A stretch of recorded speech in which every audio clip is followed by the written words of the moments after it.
Hey friends, for today's My Life with ADHD, we're talking about life's side quests.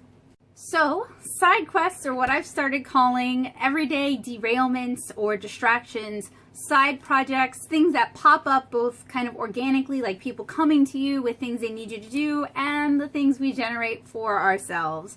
And I am super prone to side quests. I'm naturally very curious. When it comes to certain topics, I tend to get a little bit obsessed and I want to know everything there is to know about that topic. Plus, I'm very impulsive, so I want to do it right now. And I have a history of being forgetful, so I know if I write it down, I might lose that Post-it note. If I try to do it later, I will probably forget. And I've just been kind of raised around people who say there's no time like the present and action is thought's son. So side quests are a natural and sometimes very distracting part of my daily life, and it really feels like sometimes I can't get anything at all done because I'm so busy going down these side quests. Another word for this that you guys might be more familiar with is going down rabbit holes, and that's a reference to Alice in Wonderland when she falls down the white rabbit's hole and ends up in a whole other world with a completely different set of rules. So side quests are rabbit holes. I know many of us with ADHD deal with this on a regular basis. So I've noticed that I have two main instances where side quests tend to happen and tend to take over my day. One is when I'm following trains of thought or trains of interest. Two is when somebody comes to me with a problem, a project, or a proposition, either in person or through email, and it needs to be done ASAP. So that could be commissions, that could be doing panels for libraries or for schools, that could be freelance work. Now, on one hand, these side quests are great. I do need the extra income. I am building up a demo reel of teaching examples that I've done, and I'm always on the lookout for more paid professional work. So I'm not in a good position to say no to paying opportunities. And it can be hard for me to prioritize what's going to have the most long-term benefit. Like 2 years ago, or rather for the past 2 years, from 2015 to 2017, I did a bunch of conventions and I took on a bunch of commissions and I made no progress with Kara. So for me, these side quests, sometimes they seem very appealing and then they end up sort of deeper than I expected them to be, more of a white elephant than I expected them to be, more work than was initially pitched. Now, when I'm getting paid to do it, that's great. More work, more pay, more hours, more pay.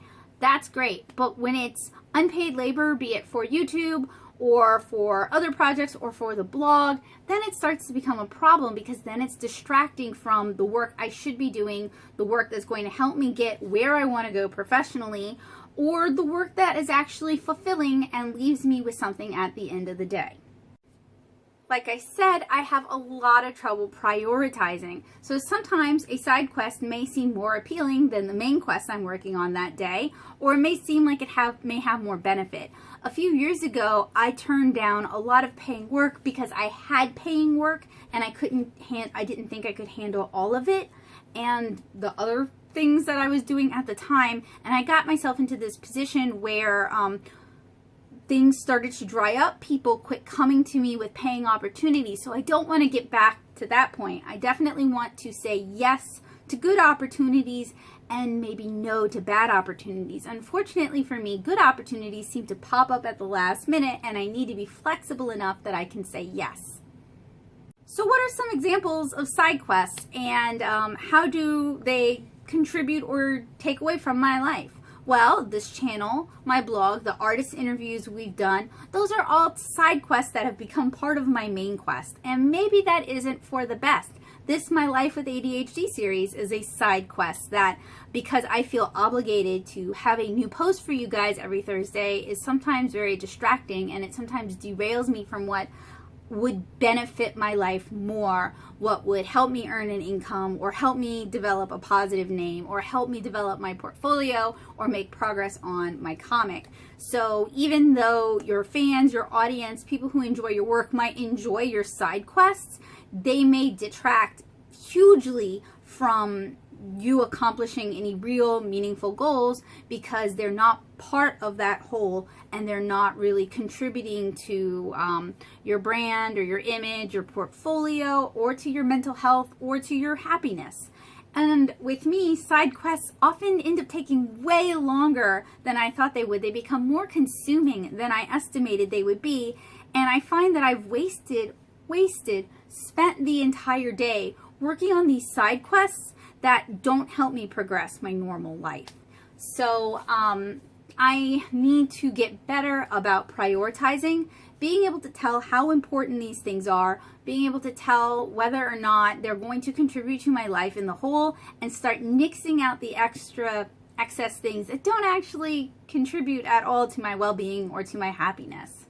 And this is how I end up juggling too many balls, when my side quests become part of my main quest, and suddenly I'm running 2 blogs, a YouTube channel, a print comic that got turned into a web comic, helping out with a comic collective, doing workshops and taking on freelance work and doing conventions and traveling all over the country. That is a lot, and I need to practice saying no. Even though every opportunity sounds great and exciting and like it might be the one and it might really help my life, I need to get better at identifying what does and doesn't work for me, what isn't a dead end. And sometimes projects have a lifespan.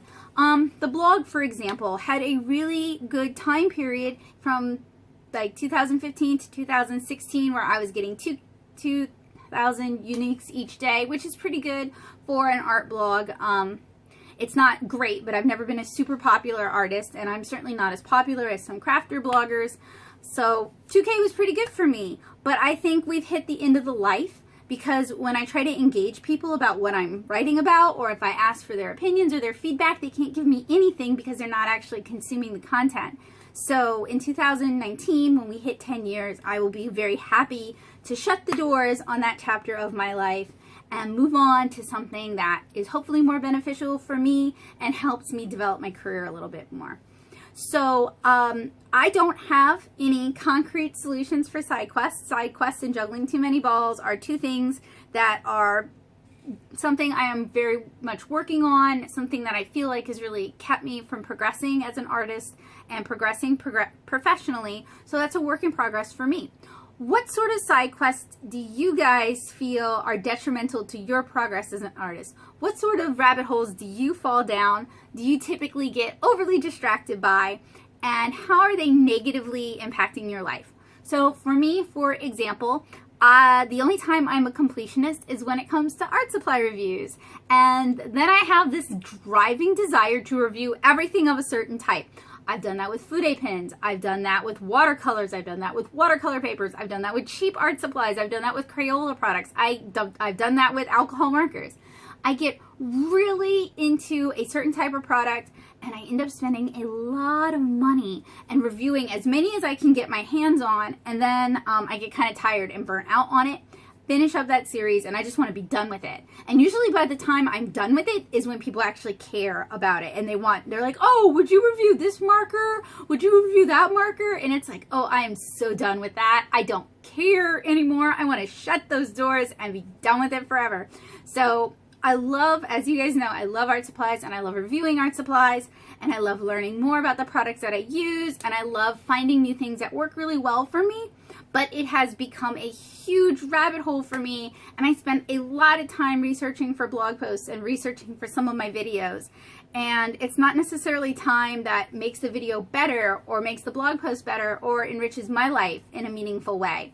So it will be nice to shut the door on that and leave that in the past. So let me know in the comments below what rabbit holes you guys have problems with. Are you the sort of person who falls into Twitter drama every time there's like a new discourse going on about what artists do and do not do? Like, any of these people commenting on that have any right to tell other people what to do?